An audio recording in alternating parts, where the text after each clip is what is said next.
Muy bien. Es tiempo de crisis, lo cual significa que también es tiempo de renovación. Damos gracias a Dios por poder estar aquí, por poder reunirnos, y este tiempo tan complicado quiere decir algo. Y si estamos dispuestos a escuchar lo que quiere decir, puede ser un tiempo de bendición para cada uno de nosotros y para Betel. Puede haber muchas reacciones que ya hemos comentado. Supongo que hay gente que tiene tanto miedo que igual tarda un tiempo muy largo en volver a reunirse en una iglesia. Puede haber incluso gente que se haga cristiano ofimático o cristiano telemático. Esto en Estados Unidos está desarrolladísimo. Tú los domingos por la mañana puedes buscar una emisión y puede haber emisión de muchísimas, de unas cuantas iglesias, y podrías participar en un culto a distancia y incluso ofrendar porque te darán un número, en fin, puedes realizar todas las prácticas, pero todos nosotros estamos aquí, pocos o muchos, reunidos por el Espíritu Santo, conscientes de que en la comunión, en la relación y en la participación hay algo muy especial que el Señor espera de nosotros. Amén. Muy bien. Además, somos conscientes de que las crisis nos pueden dar cierto pesimismo o las crisis nos pueden ayudar a renovarnos por dentro y por fuera. Depende un poco de nuestra capacidad de responder. Las crisis nunca son agradables en sí mismas, pero son un momento para pensar dónde estoy y qué estoy haciendo. ¿Os acordáis de la crisis del 2008, cuando la economía española se contrajo espectacularmente? ¿Os acordáis de aquel momento? No hace tanto. Yo recuerdo la anterior, que si no me equivoco, fue en el año 92-93, al final de la época del largo gobierno socialista de Felipe González.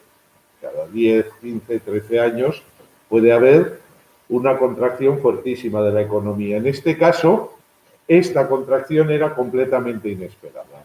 No se debe a ciclos económicos, sino que se debe a un agente externo, un virus, una pandemia. Bien, en aquella época, en la crisis del 2008, la que muchos de nosotros recordaremos, mucha gente salió en televisión diciendo que la palabra china para decir crisis también se podía traducir por oportunidad. Aquello acabó cansando un poquito, pero había algo de razón en decir eso. Hoy por hoy podemos tomar este tiempo de crisis como un tiempo de oportunidad. Os invito a dar el primer paso hoy, y es examinarnos a la luz de la palabra de Dios. ¿Dónde estamos? ¿Cómo estamos? ¿Qué es lo que estamos viviendo? Vamos a tratar de vernos no con esa imagen que nosotros tenemos de nosotros mismos, sino con la imagen que Dios nos puede transmitir. Y para conseguir esto voy a leer un salmo, el salmo número 50, que es un salmo, en cierto sentido, bastante áspero, bastante duro de leer.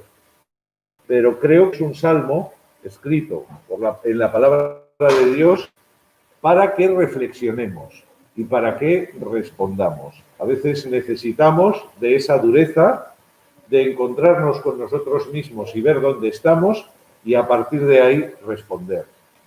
Me gustaría leer con todos vosotros el Salmo 50. Dice así: el Señor, el Dios de los dioses, ha hablado. Ha llamado a los que habitan la tierra del oriente al occidente. Dios resplandece desde Sión, la ciudad de belleza perfecta. Nuestro Dios viene, pero no en silencio. Delante de él un fuego destructor, a su alrededor una fuerte tormenta. Desde lo alto Dios llama al cielo y a la tierra a presenciar el juicio de su pueblo. Reunid a los que me son fieles, a los que han hecho un pacto conmigo ofreciéndome un sacrificio. Y el cielo declara que Dios es juez justo. Escucha, Israel, voy a poner las cosas en claro contigo. Yo soy Dios, yo soy tu Dios. No te censuro por sacrificios y holocaustos que siempre me ofreces. No te pido becerros de tu ganado ni machos cabríos de tus corrales, pues míos son todos los animales salvajes, lo mismo los ganados de las serranías, mías son las aves de las montañas y todo lo que bulle en el campo. Si yo tuviera hambre, no te lo diría a ti, pues el mundo es mío, con todo lo que hay en él. ¿Acaso me alimento de carne de toros o bebo sangre de machos cabríos? Sea la gratitud tu ofrenda a Dios. Cumple al Altísimo tus promesas. Llámame cuando estés angustiado y yo te libraré y tú me honrarás. Pero Dios dice al malvado, ¿qué derecho tienes de citar mis leyes o de mencionar mi pacto? Si no te agrada que yo te corrija, ni das importancia a mis palabras. Al ladrón lo recibes con los brazos abiertos. Te juntas con gente adúltera. Para mal y para inventar mentiras, se te sueltan la lengua y los labios. Calumnias a tu hermano. Contra tu hermano lanzas ofensas.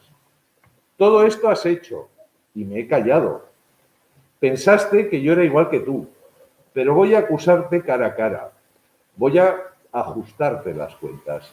Entended bien esto, vosotros que olvidáis a Dios, no sea que empiece yo a despedazaros y no haya quien os libre. El que me ofrece su gratitud me honra y salvo al que permanece en el camino. Estaréis de acuerdo conmigo que las palabras son duras, son muy severas. Supongo que también podéis pensar conmigo que no es el típico salmo. Ya os he dicho al principio que la mayoría de los salmos, algunos dicen de petición, otros lo llaman lamento, otros lo llaman súplica. La mayoría de los salmos, casi la mitad de ellos, son una súplica, individual, colectiva, pero súplica. Sálvame, oh Dios, porque me ha rodeado una cuadrilla de malignos. Ese es el típico salmo. Ahora, este salmo no tiene nada de típico. De hecho, es un salmo donde el que habla es Dios. Es Dios el que dice, estoy harto de que me ofrezcáis sacrificios de esta manera. Es un salmo muy peculiar. Y dicho sea de paso, ya lo he dicho, bastante áspero. Claro, la primera pregunta que nos podemos hacer leyéndolo es, ¿a quién va dirigido? Quizás, esa es la respuesta, Bruno. Quizás podríamos pensar, está hablando de los que no conocen a Dios, ¿no? De los paganos, de los que adoran a otros dioses, pero el versículo 4 nos lo ha dejado clarito, ¿eh? Desde lo alto, Dios llama al cielo y a la tierra a presenciar el juicio de su pueblo. Por lo tanto, si queremos apropiarnos este salmo y hacerlo nuestro, tenemos que pensar que Dios nos está llamando a juicio a nosotros. Y tratar de reflexionar así. Algunos escritores antiguos dentro del cristianismo lo aprovecharon para criticar el judaísmo y el sistema de sacrificios del judaísmo. Y decir, todo esto era un desastre y hasta que vino Jesús no se arregló. Pero eso es una lectura muy simplona del texto. De alguna manera, nosotros y los creyentes del Antiguo Testamento que no habían oído hablar de Jesús, nos salvamos por la fe y nos relacionamos con Dios como hacían ellos en el templo. Ofrecían sacrificios por el pecado, o hacían sacrificios de alabanza, o daban gracias a Dios, usaban ese espacio para relacionarse con Dios. Nosotros también, nuestro sacrificio ha sido Jesús, Él murió por nuestros pecados, pero obviamente cuando llegamos a la iglesia puede ser que necesitemos pedir perdón a Dios, puede ser que necesitemos darle gracias a Dios o que necesitemos escuchar su palabra, como es el caso de este salmo. Por lo tanto, tenemos que pensar que estas palabras son palabras vivas, vitales y que nos dicen algo importante hoy. De hecho, El versículo 5 sigue diciendo, reunid a los que me son fieles, a los que han hecho un pacto conmigo, ofreciéndome un sacrificio. Aquí la advertencia está muy clara. El Salmo tiene imágenes interesantes al principio, ¿no? Se llama teofanía a la aparición de Dios. Entre truenos, relámpagos, todo eso se llama teofanía. El poeta ha descrito una teofanía, la aparición de Dios, apabullante, con unas imágenes que nos pueden recordar, por ejemplo, a Moisés cuando vio la zarza ardiendo, ¿verdad? Por ejemplo, a Elías cuando huye al Monte Carmelo y primero hay un... ¿Cómo va? Me parece que primero hay un terremoto, pero Dios no está en el terremoto, luego hay un vendaval, pero Dios no está en el vendaval. ¿Os acordáis de la escena?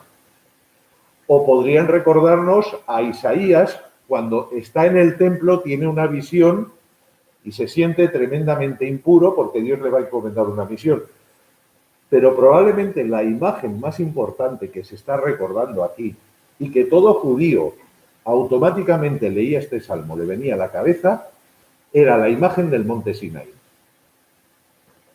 Truenos, relámpagos, fenómenos naturales. La historia nos relata que cuando el pueblo de Israel acampó en el pie de este monte, Moisés subió arriba y tuvo un encuentro con Dios y la gente estaba aterrorizada. Y luego Moisés bajó con las tablas de la ley, pasaron una serie de cosas. Ahí se estableció un pacto. Todas esas imágenes, a un judío, automáticamente, todo el encabezamiento de este salmo le llevaba mentalmente a ese momento. Toda lo que he llamado antes la teofanía, ¿no? Esa aparición o esa descripción que hace el poeta de Dios. Muy bien, y una vez que mentalmente está en ese momento, lo primero que dice Dios es reunir a los que me son fieles, a los que han hecho un pacto conmigo, ofreciéndome un sacrificio. Es decir, les recuerda una cosa. Vosotros decidisteis libremente aceptar el pacto que yo os ofrecí. Vosotros dijisteis sí, yo creo en Jehová, yo soy judío y yo acepto este pacto y esta ley. Así que lo que viene a continuación no se podría decir, oye, mira, es que yo pasaba por aquí, ¿por qué me elegiste a mí? Hay una película muy divertida, entre comillas, El violinista en el tejado, os la recomiendo ver, es la historia de un judío ruso, allí en la Rusia de la época de los zares, y hay un momento en que hace una oración y dice, Señor, muchas gracias porque somos el pueblo escogido, pero ¿no podrías escoger de vez en cuando a otro pueblo? Él se está quejando de las persecuciones que sufren los judíos. Vale, pero el caso aquí es que lo que está recordando Dios es, vosotros aceptasteis el pacto, vosotros sabíais lo que estabais haciendo, y por eso os puedo pedir cuentas, porque libremente dijisteis sí, ofrecisteis sacrificios y decidisteis que yo era vuestro Dios. Y una de las cosas más importantes que debemos recordar es que en un momento dado, cuando Dios nos llamó, como decimos, tocó a la puerta de nuestro corazón, nosotros decidimos creer en Él.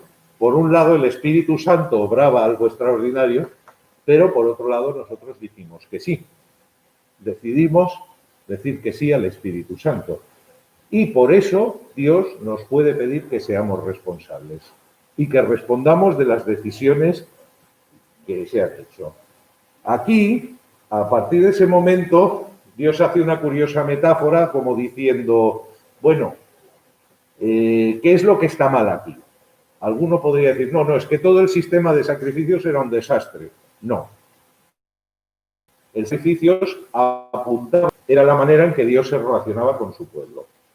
Estaba mal el sistema de sacrificios. Mirad, en el versículo 14 leemos, sea la gratitud tu ofrenda a Dios, cumple al Altísimo tus promesas, si no recuerdo mal, Reina Valera, tus votos, que es una palabra importante, votos, llámame cuando estés angustiado o invócame.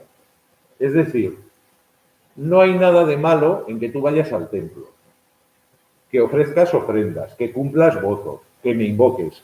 Todo esto no está mal. es correcto. Es la manera en que tú y yo hemos acordado relacionarnos. Hasta aquí las cosas no van mal. Entonces, ¿qué es lo que va mal? ¿Cuál es el problema? Está hablando a gente religiosa que ofrece ofrendas, que entrega sus diezmos, que va al templo cuando toca, que en las fiestas estará allí presente. Es más, y aquí lo intuimos por ciertas palabras de Jesús, que hace notar a todo el mundo que lo hace. O sea, ya que voy a la iglesia, perdonad, al templo, ya que me reúno, pues trato de que la gente lo vea. Y si hago una ofrenda o un donativo, pues cuantas más personas me estén mirando, mejor, ¿no? Es decir, son gente religiosa que vive una religiosidad a la vista de todo el mundo. Pero bueno, de alguna manera lo que se está condenando es la falta de autenticidad, la doble cara. Les está diciendo, todo esto es verdad, las ceremonias las lleváis al pie de la letra, genial, pero, por otro lado, ¿qué es lo que estáis haciendo en vuestra relación con los demás? Dice, versículo 16, Dios dice al malvado, y vuelvo a decir, está hablando a creyentes, no está hablando a paganos, está hablando a creyentes y los llama malvados, ¿qué derecho tienes de citar mis leyes o de mencionar mi pacto? Esta gente tiene la religión en la boca. Habla de la ley de Dios, habla de sus creencias, muy bien. ¿Qué derecho tienes de citar mis leyes o mencionar mi pacto si no te agrada que yo te corrija, ni das importancia a mis palabras?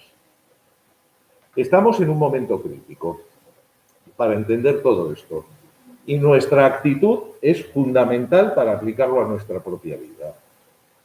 Veréis, ocurre que cuando escuchamos algo negativo en la Biblia, los avaros, pues Dios condena a la avaricia. Automáticamente pensamos en los demás. Y a esta gente le pasa eso. Muy bien, citáis mi ley, pero no os dejáis corregir por mi ley. Os pasa por encima, como la lluvia que no os entra dentro. Os sabéis la Biblia, genial. Os sabéis la Torá en este caso. Muy bien. Pero no permitís que la Torá corrija vuestras vidas. Esto tiene un nombre, se llama orgullo. Se llama soberbia. Y es una actitud crítica, porque mirad, casi todos los pecados que podemos cometer tienen remedio, al menos en potencia, menos el orgullo. Dicho de otra manera, un profesor mío en el seminario lo decía así: lo que tú sabes de ti mismo lo puedes llegar a corregir, pero lo que no sabes de ti mismo te está corrigiendo a ti. Puedes dominar aquello que sabes que haces mal, pero lo que no sabes es lo que te está dominando. Si tú sabes que eres una persona perezosa, bueno, puede que ahora o dentro de un tiempo decidas combatir la pereza. Pero si tú te niegas a ti mismo que eres una persona perezosa y dices, soy la persona más maravillosa del mundo, no tienes ningún arreglo. Porque si tú te niegas la verdad a ti mismo, no puedes ni alegar ignorancia.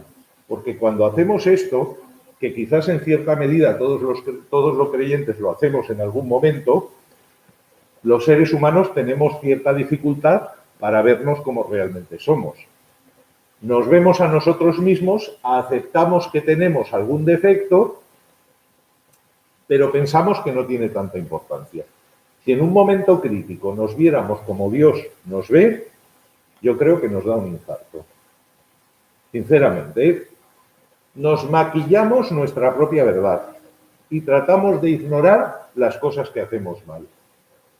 Pero cuidado con esto, porque es una ignorancia voluntaria. Es lo que queremos ignorar de nosotros mismos. Y si somos nosotros los que queremos ignorar, no podemos alegar ignorancia. Ya sabéis lo que dice la legislación española: el desconocimiento de la ley no justifica su incumplimiento. Tienes la responsabilidad de conocer las legislaciones. Lo mismo pasa con la palabra de Dios. Tú y yo podemos ser estas personas que no nos agrada que nos corrija la palabra de Dios. Así pues, el primer paso que tendremos que dar es el paso de la humildad, el paso de abrirnos a Dios y pedirle que nos ayude a vernos como Él nos ve. Difícil paso, pero si damos este paso, todo lo que viene a continuación será más fácil. Versículo 18, al ladrón lo recibes con los brazos abiertos y te juntas con gente adúltera. ¿Cuántos habéis atracado aquí un banco? ¿Cuántos hemos atracado un banco? Levantemos la mano. Vale, en principio nadie nos tenemos por ladrones a nosotros mismos. Pero la avaricia no es una forma de robo. Ser tacaños, por ejemplo, con la ofrenda, o ser tacaños con la solidaridad a otro. Porque, fijaros lo que ha dicho antes, ojo, a mí no me estáis dando nada cuando hacéis un sacrificio. A mí no me dais absolutamente nada, porque míos son todos los animales. Yo no tengo hambre, y si tuviera hambre no te lo pediría a ti. Igualmente, cuando damos aquí algo en la iglesia, o en un ministerio, en una misión, para ayudar a alguien en necesidad, no estamos dando de lo nuestro, estamos dando de lo que el Señor nos ha dado. De lo suyo estamos dando. Por lo tanto, toda suerte de tacañería es un robo. Defraudar Hacienda no es algo fácil para nosotros, es más fácil para los que tienen profesiones liberales, pero defraudar Hacienda no es una manera de robo. Luego habla del adulterio. Aquí no voy a pedir que nadie levante la mano. Pero ¿se puede cometer adulterio por Internet?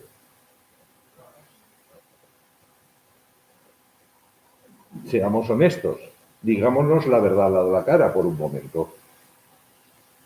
Muy bien, o sea, estamos hablando de temas serios, temas que podemos jugar con nosotros mismos y estar autoengañándonos un tiempo. Es decir, seguimos yendo a la iglesia, pero entre semana cogemos el ordenador y tratamos de hacer como que eso no existe. Y el Señor nos está llamando a decir, cuidado, si lees mi palabra, acepta mi reprensión y mírate a ti mismo. Y mira lo que estás haciendo. Luego viene algo que tiene una gravedad enorme, ¿no? Versículo 19. Para el mal y para inventar mentiras se te sueltan la lengua y los labios. Calumnias a tu hermano, contra tu propio hermano lanzas ofensas. No sabemos si se refiere a la destrucción de los valores familiares o a los hermanos en la fe, al pueblo de Dios. Probablemente a lo segundo, aunque también abarca lo primero. Todo esto has hecho y me he callado. Es decir, ¿cuál es el problema que tenemos con hacer cosas que no dan gloria a Dios? La primera vez que las hacemos nos sentimos mal, pero no pasa nada. Y como no pasa nada y aparentemente todo está en su sitio, volvemos a repetir. Y llega un momento en que tenemos la conciencia completamente dormida. Y ya eso parece que no existe y parece que somos personas creyentes, devotas, que hacemos las cosas, bueno, y que vamos a la iglesia. Pero la verdad es que por dentro está pasando algo que es intenso, que es profundo y que es destructivo. Lo mismo que se dice de un creyente se puede decir de una iglesia. La primera vez que se decidió pasar por alto algo importante, no pasó nada. La iglesia seguía creciendo y todos éramos felices. Pero el pecado es pecado. Y la iglesia tiene una responsabilidad en cuanto a la disciplina. Y debe buscar la santidad. Y no corregir el pecado no es misericordia, es cobardía. Es decir, los problemas se han de poner encima de la mesa y se han de solucionar. Y tenemos que reflexionar en profundidad, cada uno de nosotros como creyente y la iglesia en sí misma. Por lo tanto, al final de la lectura de este salmo, la pregunta que nos tenemos que hacer es ¿dónde estamos? Hay espacio para un camino de vida. Hay espacio para comenzar de nuevo y hacerlo glorificando a Dios, para buscar su voluntad, para hacer lo que Dios espera de nosotros especialmente, y fijaros en el Salmo, especialmente en nuestra relación con los demás, especialmente en la manera que nos relacionamos con otros, que es donde se pone el acento. O sea, lo que el autor del Salmo y Dios mismo en el Salmo nos están diciendo es: vuestra relación con Dios es maravillosa. ¿Cómo es vuestra relación con los demás?